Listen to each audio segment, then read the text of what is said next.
Who's an animator? Who's animated before? A few people? Stop motion? All right. Who's curious about stop motion? It sounds like you might have. Yeah. Hi. Well, my name is Lars C. Larsen. I work in the stop motion field. Sometimes an animator. Sometimes I work in the art department. A lot of times I work as a stop motion rigger, which is something that people don't go to school for, I guess, but it's kind of this weird subset of animation. I've worked on a lot of films in Portland and down in California. I've worked at Leica, on Coraline, Paranorman, Boxtrolls, Kubo, and I'm currently working on Guillermo del Toro's Pinocchio, which will be out in hopefully December, which we're really excited about, and we're working our butts off right now. So I flew out here late last night, and I'm really excited about Tree Fort. I've been here a few times. My wife and I moved out here about 4 years ago. She works with the ballet. There's one of the dancers here right now. And yeah, so I just thought I'd do a talk, and if anyone had any questions, feel free to raise your hand anytime. And we have a little demonstration zone here, and I thought if anybody wanted to do some animation while we're here, I chose to do a really super simple setup. So this is basically my phone on what we call a heavy base, and it's on a phone holder, but we have these joints here that are articulatable, right? So we use those in and outside of the puppets to support the structure. And then over here we have our friend Tree Fort Man and a chain of joints, and these are barbells and joints. And then here we have another heavy base, and then this is called a winder, which has become it's kind of a new phenomenon for stop motion. They kind of started using these in the United States on Coraline. So Coraline was kind of a big jump. Yeah, have a seat. Welcome. Awesome. And so we use these, of course, like stop motion, one frame at a time, right? How do you do something jumping? So we mostly use these winders so the animator can position, you know, at a specific place, gives them level of control. We have these heavy bases that you can slide around, right? So maybe we'll just, I can do a little demonstration here while talking. So we'll take a frame, and then, you know, you're kind of moving him a little more. Maybe he's coming up. I'm going to be very generalized here. Take another frame, and anybody can do stop motion, right? Like, it's super basic. It's really kind of like singing, right? Anybody can sing, and there's a lot of different tools and tricks that people instill to become, I guess, more crafted at it, right? So, yeah. Then we have, I'm just going to run this down. So on an animation production, we have some rigging. This obviously we erase this rigging, right? To kind of create this illusion. So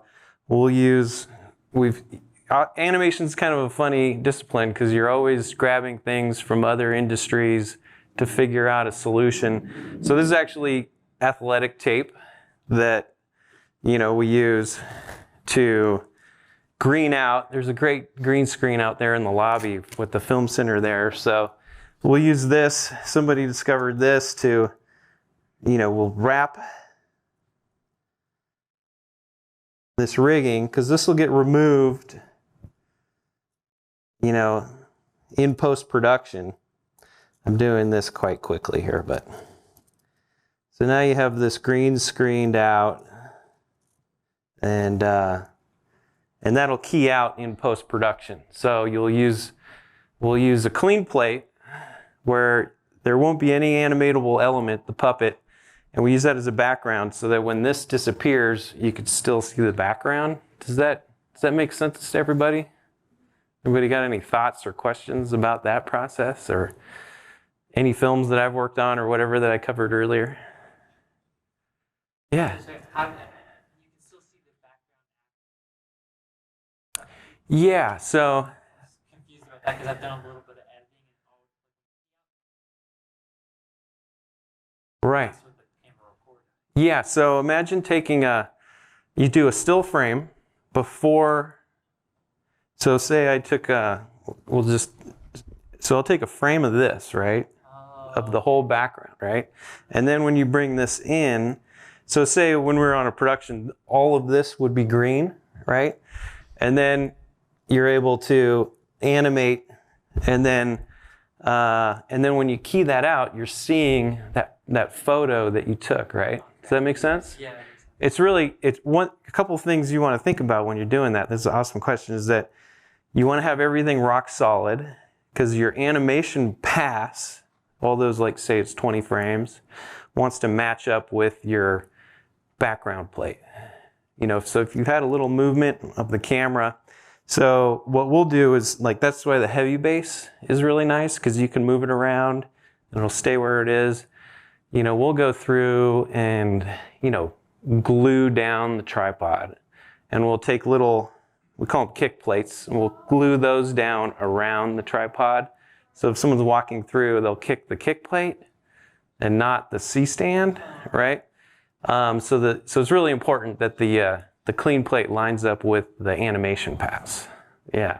So that's a great question. Yeah. So, and then that allows you to bring in elements like this. I guess one thing you want to be careful with is that this is behind your hero character, right? We call that the hero character, whatever the featured animation is. So you want to just make sure you're behind there, because if you get in front of it, then you're losing that pixel information. Does that make sense? Yeah. Yeah, so got a few more people coming in. Come in close. All right. Yeah, let's see. Does anyone want to try to do a little animation? I want to. I'm going to give these guys the first shot. Yeah, all right. Come on up here. And we can talk while we're doing this. If you guys have any questions, feel free to just chime in. So let's see. So maybe we'll do this guy just bouncing in the air, right? So we could start beginning. Do you want to straighten his legs out there?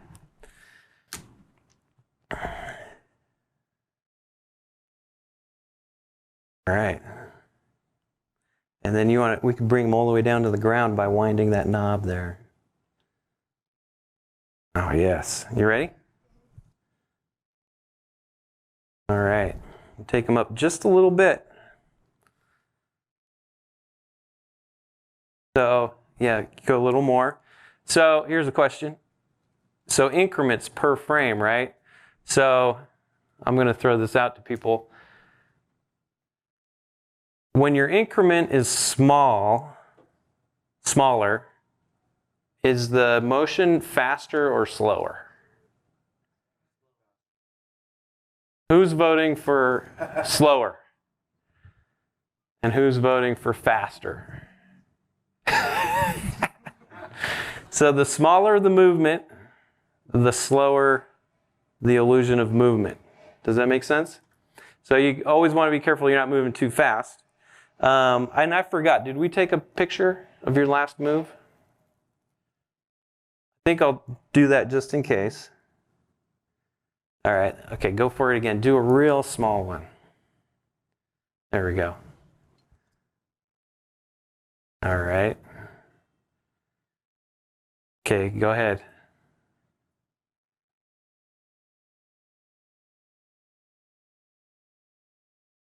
All right, a little more.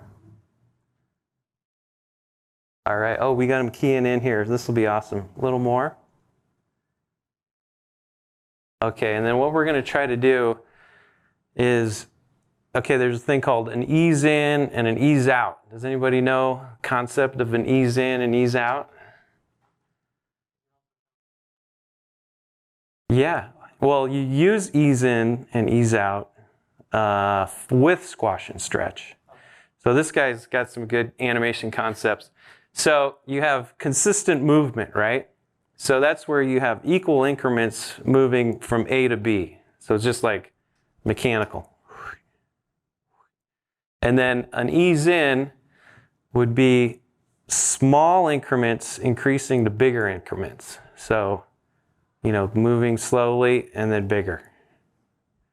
Slowly, then bigger. So like say, and you imagine those are, and then an ease out would be the same, but it's big increments to small increments, right? And so say a bouncing ball, to create the illusion of gravity, you would have an ease out, so the ball's coming up, and you get that hang time, the gravity, and then the ease in. So you're creating the illusion of gravity by changing your increments. Does that make sense? Kind of explain a little bit. It's like Yeah. when you get to the Yeah. take a lot of pictures there. Yeah. Or a small amount of pictures there. Yeah. Yeah. So at the start, we're taking a lot of pictures. Yeah. Slow, and then we go. Yeah. Yeah. Yeah. So we're going to try to do that. You want to try to do that? So we'll do another picture. And then do just maybe 2 of those teeth. We'll just use the teeth as an increment. Oh, going up. We're going to go up. More. There you go. All right, and then maybe one tooth now. All right. And then another small, like half a tooth. All right. And then we'll probably take a few frames of just nothing. Oh, and this will be a good segment. So there's a thing called a moving hold. Does anyone know what a moving hold is? Okay, anybody familiar with Beavis and Butthead? Yes. All right. So Beavis and Butthead was a totally hilarious show, right? 90s, whatever, early thousands. Beavis and Butthead used a lot of moving holds. They're just they're bouncing, right? So it's stillness, but there's a cycle of movement, right? And then the faces the dialogue was just placed on there. So it's almost the most economical way to animate, because you're just redoing the drawing. Oh, yeah, yeah.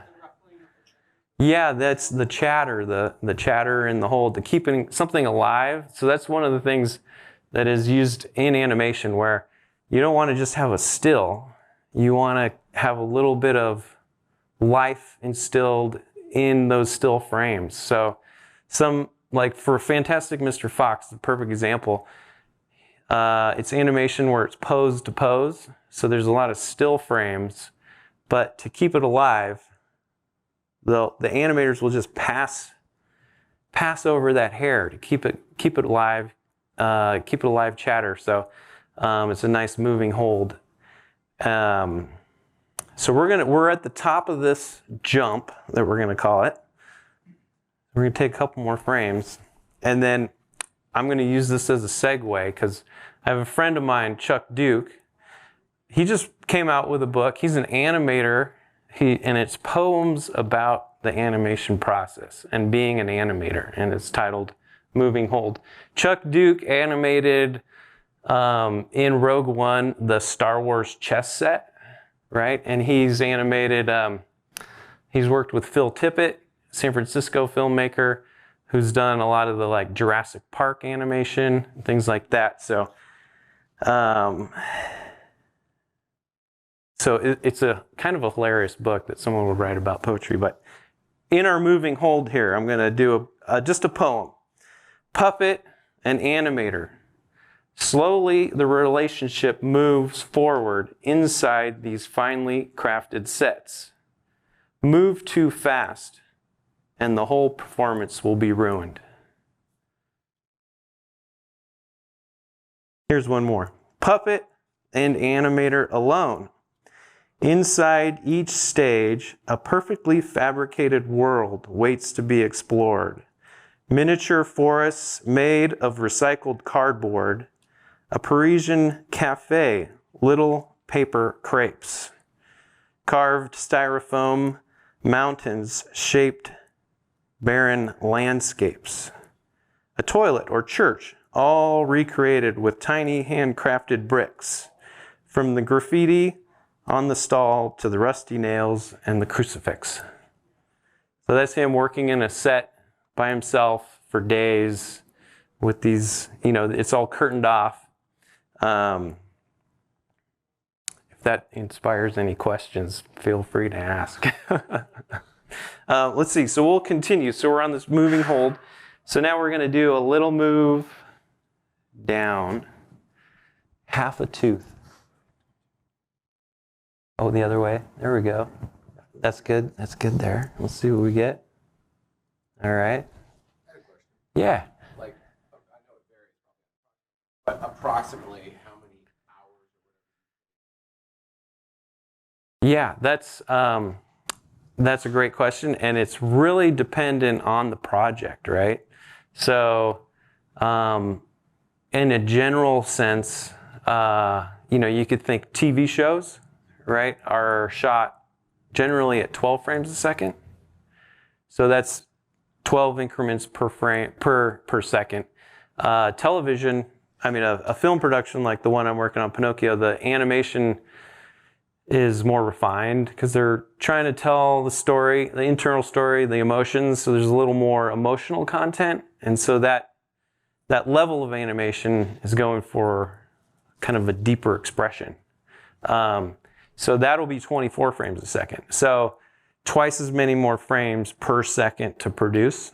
And it's really based on the production design and the performance. So television goes twice, probably almost more than twice as fast. So it's kind of in relation to the goal of your sort of what you're trying to convey. For us, on Pinocchio, an animator has a quota that they try to stick to of, I think it's like 7 seconds a week. 7 seconds? Yeah. And so we have 40 animators working. So we're trying to, you could extrapolate those numbers out. A lot of times, there's set construction, set decorating, rigging, direction, figuring out what the lighting is. So sometimes an animator can go for days without even animating. And so just trying to keep things rolling, or it's called a bounce unit. So if we have 40 animators, we'll have 80 stages, or we have about 60. So having those extra stages allows animators to bounce to a set that might be ready to go. So yeah, we have about 60 stages simultaneously going. Yeah, and there's animators. There's some very intimate bedroom scenes where there's like Pinocchios, and there's like 2 beds, and there's kind of like friends talking, and they got to animate the pillow, the blankets. It's all a lot of movers from underneath. We have one animator. He's like, this is the longest shot I've ever done. He's on one shot for probably 2.5 weeks. And that might produce, 4 seconds of animation. Yeah. On that note, It's really difficult to translate to the script. It's generally, I think ours is a page a minute, right? It's, so for animation, we'll have the script, and then it gets translated into an animatic.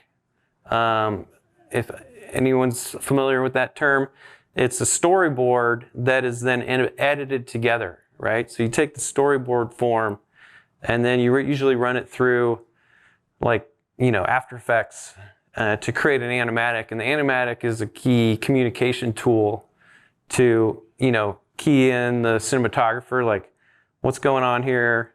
What's the angle? How many characters? What's the environment? And that's used to communicate with the whole crew. So the animatic is really what we're shooting off of, you know. And so there's usually some liberties that happen from the story to the, you know, to the the story, to the storyboards, to the animatic. But the animatic is key, and that's a real like pivotal tool for everyone to base their work on. Yeah.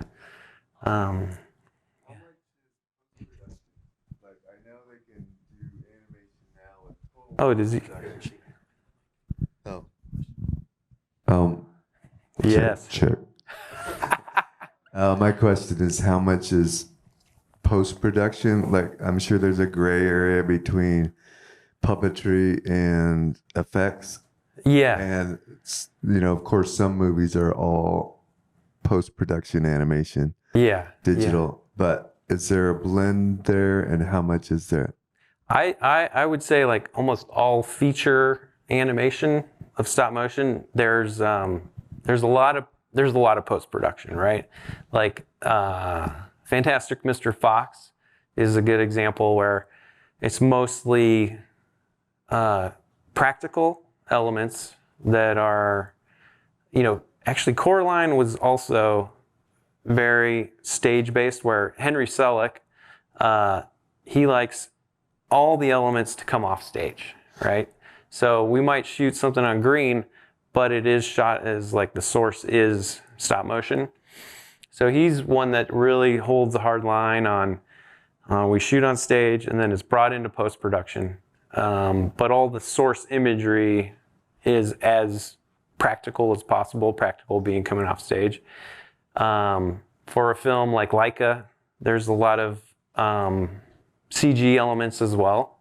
You know, some studios have, like, if it's way background, like character animation that is not hero, sometimes those might get pushed to CG characters. We have a lot of water, like we have there's a whale in Pinocchio. So all that underwater stuff is CG, but it's inspired by a stop motion aesthetic. So we actually use these, we'll do R&D and develop a look, and then that'll inform the production design of the CG artists. So it's never a black and white thing now. Even on some television, Robot Chicken. If anyone's watched Robot Chicken, it's pretty down and dirty, and they use a lot of post-production work as well. But it's really a gray area that's incremental in one direction or another. Yeah. If you have any thoughts on what might be CG or practical, I could probably point it out. Yeah. See what we... Could you talk a little more about the difference between practical elements and CG elements in like post-production and the stop motion? Yeah, let's see. So practical being it's shot on stage, and then that element or that scene is handled in post as far as edited in. CG is, so basically it's where it originates from, right?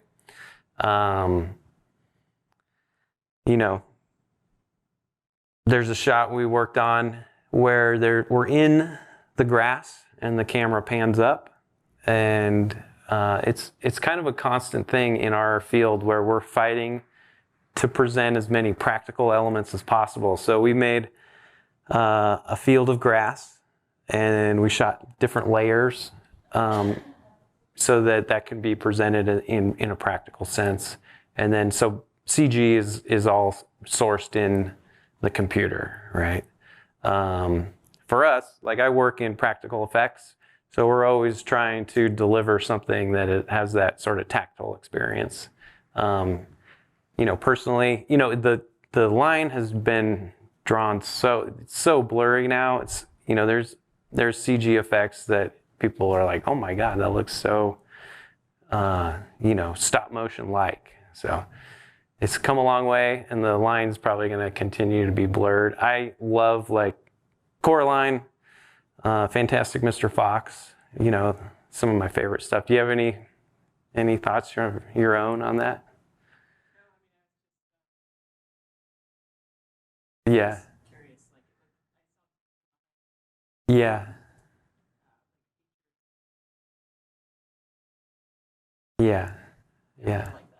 Yeah, and it's really fascinating. If you were to the amount of effort that is taken to do the work in CG is sometimes more than doing it practically, you know, and you get things for free, like you know, a lot of the muzzle flashes on a gunshot, some of the movie we're working on now, that's just an LED light that's got a little wire, a little grain of sand, and then a cotton ball that is fuzzed around, kind of like some of the explosions in Fantastic Mr. Fox. That was literally just a bunch of wire with like cotton balls, you know, and I think that's the most beautiful stuff.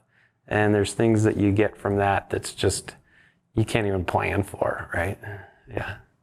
And there's a lot of discussion about that in the beginning part of like how sort of stop motion-y is the film, the world that is being created. Yeah.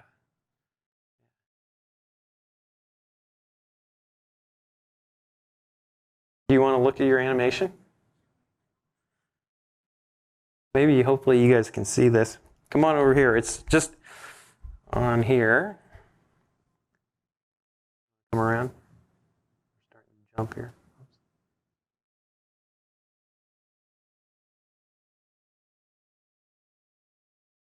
All right, you're doing pretty good. You want to have them come back down? All right, remember to go real small. There you go. So I'm using my phone here. It's an easy setup. I don't want to leave my computer in the car.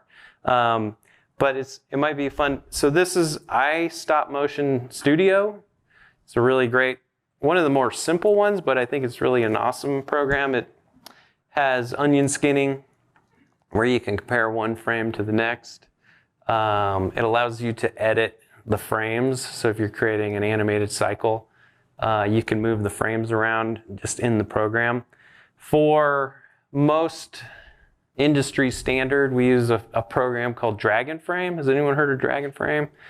So that's, if you're into stop motion, I would recommend trying it out. Free trial, it's like, it's a few $100s, but it's industry standard, and you can do a lot with it. It's an amazing program. It's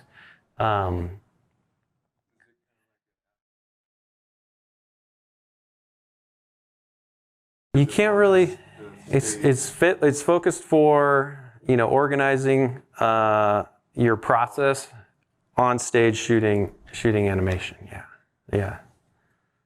It's an amazing, powerful program. It controls. It'll control lighting. So for lighting effects, you know, say you have a character that is standing in front of a pond, and there's a light that is bouncing off the water onto the character. How do you achieve that in stop motion, right? You know, we call that using caustics. And so a Dragon Frame is able to work with the lighting program. So you program the lights, you'll get a program dissolve to happen over the course of, say, the 100 frames that you are filming your stop motion. So it will control the increment of the lights each frame that you capture. So whether you capture your frame in 1 hour or 1 minute or 1 day, it'll keep track of a light ramp up, right? And then also for, like, you know, it's the specular lighting, you're trying to get a water effect. What we'll have a light source, and then there'll be kind of like a drum that has a filter on it, a light filter, usually acetate with a pattern on it, and that is controlled by motion control. So Dragon Frame, through a controller like Arduino, will control the way that drum rolls to create a light effect, like if we're emulating the pond. Yeah, the sparkling, you know, tactile effect. And that'll also stay in line. So there's a whole motion control department for, like, the camera moves. We program camera moves, and the camera is, flying through the set on this big arm to achieve this camera move, and so that's all through motion control through the Dragon Frame program. Yeah. It's pretty complicated very quickly. Yeah. So was just curious, was Isle of the Dog, was that made? Was that like you call it practical? Yeah. Like if you're actually moving Yeah. stuff. Yeah. The Wes Anderson film. Yeah. Yeah. Yeah. That was all stop motion, practical. Wes Anderson, I think, has a real keen sensibility of like embracing the artifacts of stop motion. So you have the chattering hair, the exploding cotton balls. Just he really embraces those artifacts, and I think that's what kind of adds to the charm of his films. Yeah.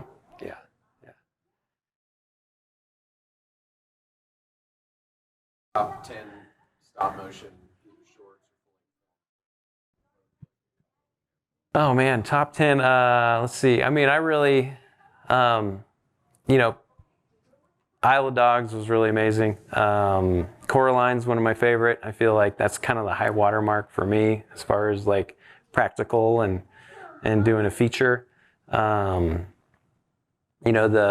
use of replacement faces has really changed the way stop motion can be so expressive, because they're replacing the faces rather than trying to do mechanical faces.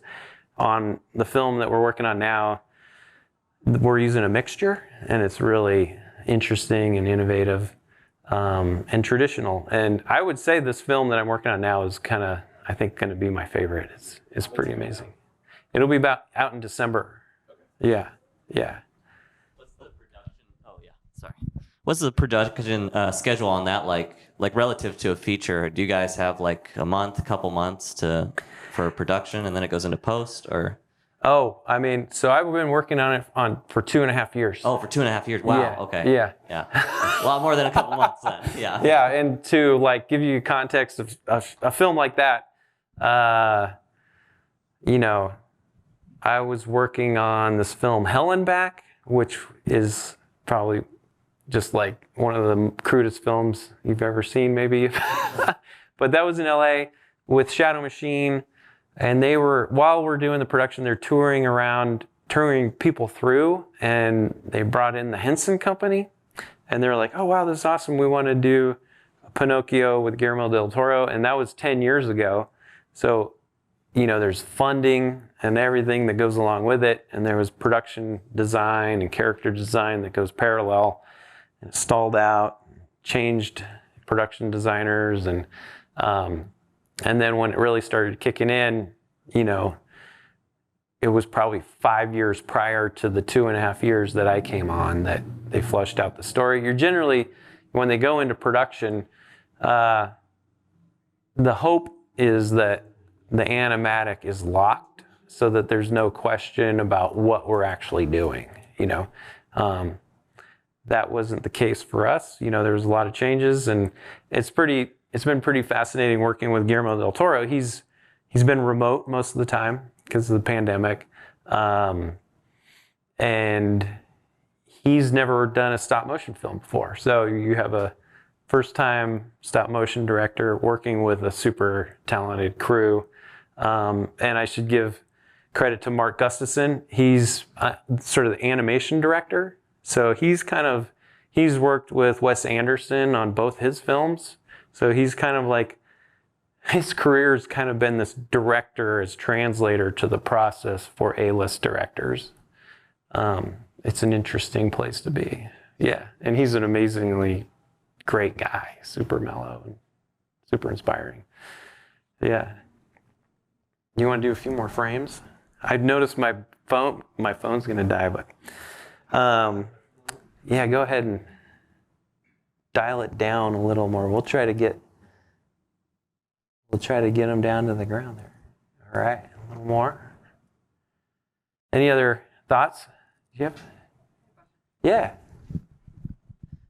Keep going. I just kind of wanted to know what your education in stop motion looked like if you went to school for it or went to one of like the art colleges. Yeah, I went to school in California, Humboldt State. I studied film and theater. They have a really experimental film department. So we shot on film. We did a lot of stop motion there, as well as other experimental techniques.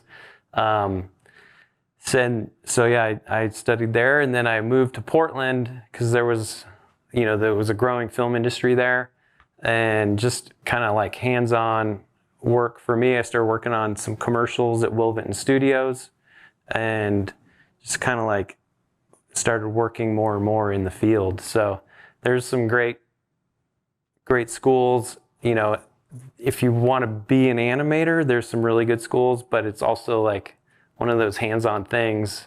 And there's so much stuff online now for learning. It's really incredible how it's become accessible. So, but yeah, I just studied film and theater at Humboldt State, and I was always into theater in high school, and I did a lot of like Lego animation when I was younger. So, yeah. Do you have is it something you're interested in, or? More like frame by frame. Yeah. Yeah. Your trajectory. Yeah. So, so just being in Portland, Portland's kind of like, it's an interesting, Leica has been there, it's kind of the continuation of Will Vinton Studios. There's a large talent pool there. Leica's been so innovative. They've kind of changed the industry in many ways in the level of technical detail and execution. And I don't know if anyone's familiar with Wendell and Wild. So that's Key and Peele with Henry Selick, who was the director for Coraline. They teamed up, and they just finished primary shooting on Wendell and Wild. You could probably, there's a few trailers out there now, and they've been busy for the last 2.5 years across the river from us. So in Portland, there's been 2 features produced in stop motion over this last few years. And then Leica's starting up on another one. So there's a big pool of talent. There's a lot of opportunity in Portland. You ready for another frame? All right. Oops, I moved the camera. Now, like, if this was in the studio, we'd spend half a day trying to get the camera back to place. All right. All right.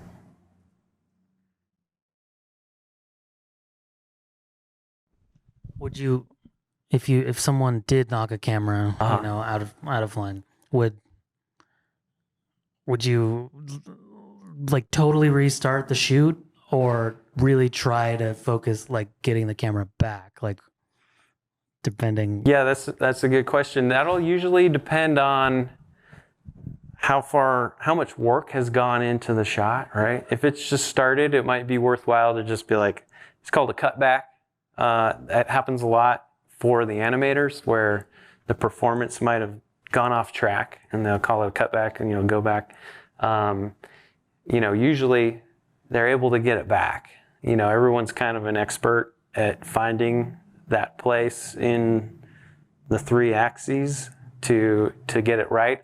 And there's a lot of help in post-production where they can take the frame, and a lot of times, things do move overnight. Temperature changes. Portland, it rains all night, and then we actually have leaks in the studio. It's funny how like clumsy the filmmaking process is, right?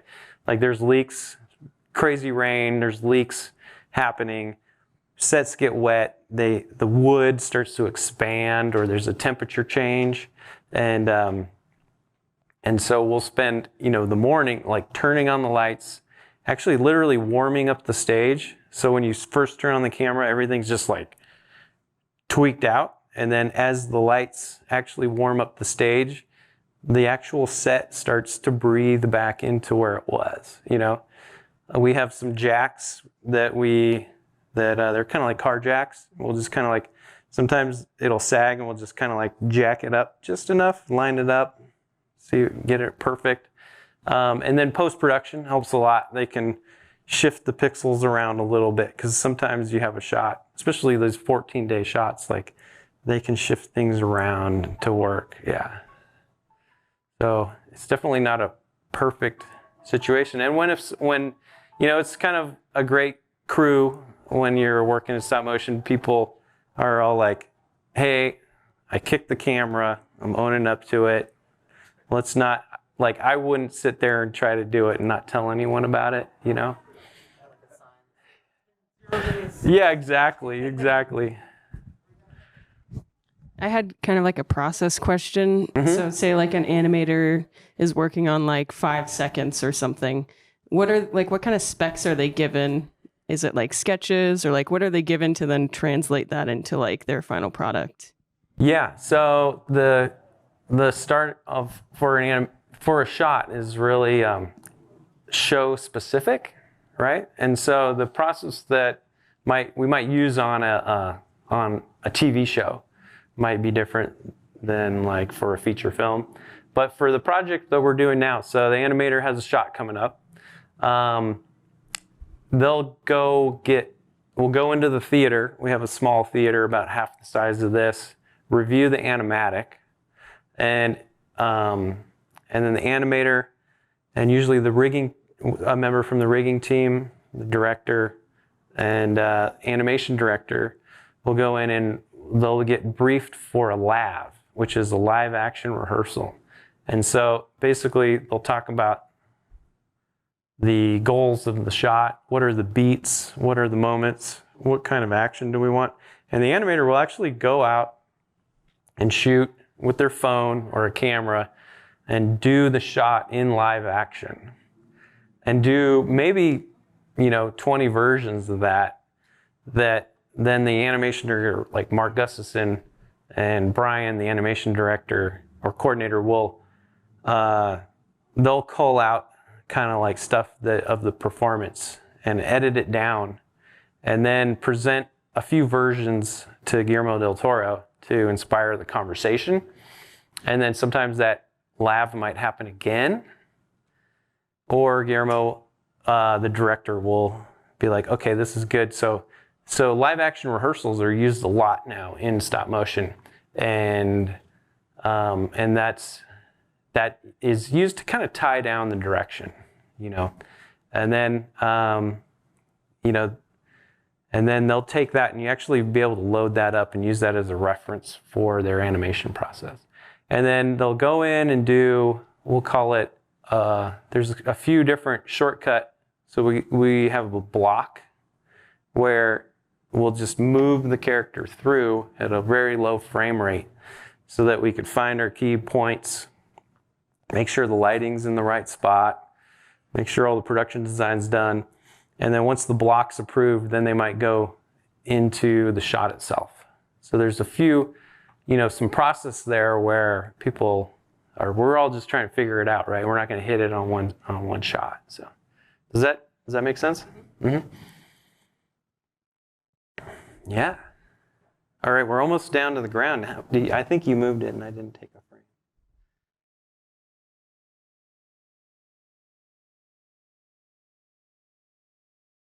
Anybody want to hear one more poem? All right. Yeah, Chuck's amazing. Chuck, he did work on both Wes Anderson films as well. He's, I'm just going to pick a random.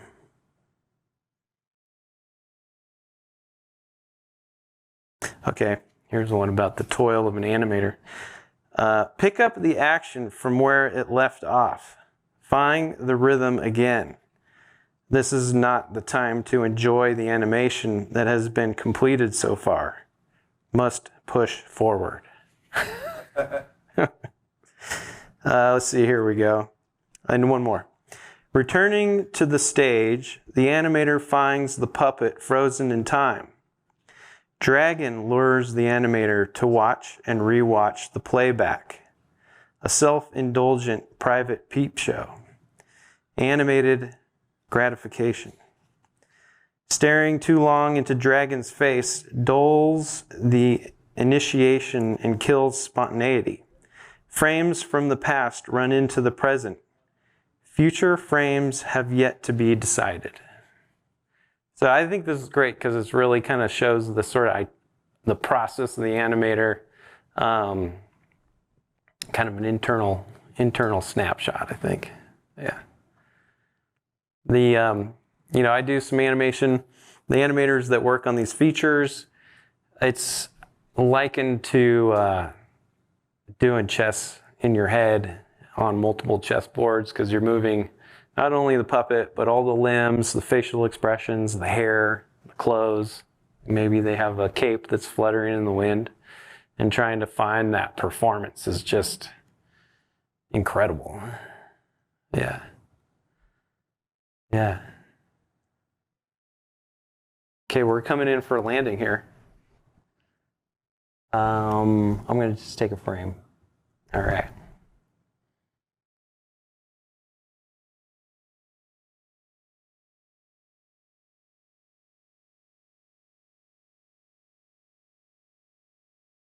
Lion. The producer would love this honor.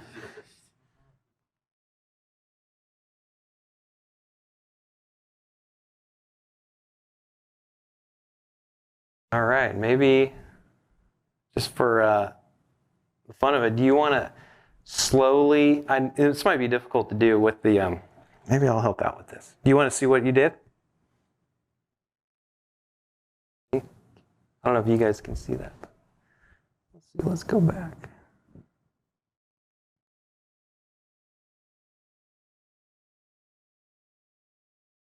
Oh, see where I moved it there? Yeah.